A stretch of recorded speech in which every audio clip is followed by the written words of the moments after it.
Texans are holding their breath as Governor Rick Perry inches closer to a decision about running for president. Over the weekend, the closest he's come to an answer, telling the Des Moines Register he's, quote, more comfortable every day. It's what he's been called to do. KXAN's political reporter Josh Hinkle followed the governor today through a host of Austin events where plenty in the crowd hoped they'd get a definite answer from the politician.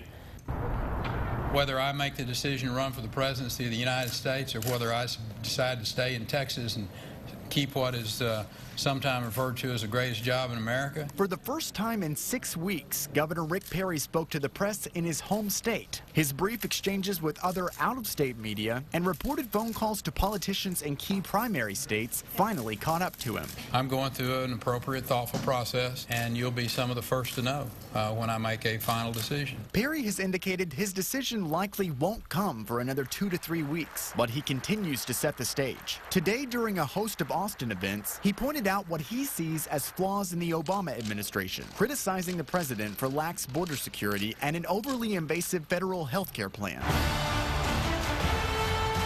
And as he announced the creation of 300 new video gaming jobs in Texas, the company EA Sports added to his exposure, creating a football version of the governor. And he played as expected for his A&M alma mater. Aggie football team beats the UT football team. I like that.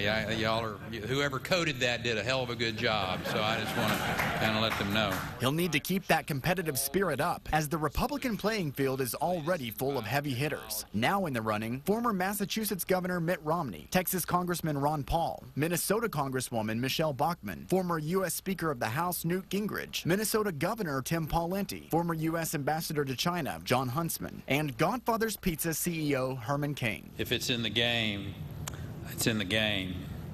And right now, Texas is where the game's being played. But it looks like Perry's been playing part of that game in Iowa recently, the state with the first in the nation caucuses. Today, he explained the religious undertones taken from his statement to the Des Moines Register about being called to run. He said he's a man of faith and has many callings. And Robert and Leslie, I want you to check out my blog because you're going to be pretty surprised when you see some of the trips that he's made out of state. Right now, we have counted up more than 20 trips paid for from his campaign account to places where there were definitely some big donors who might be very interested to see if he runs for president or not. Okay, we'll check it out, Josh. Thanks.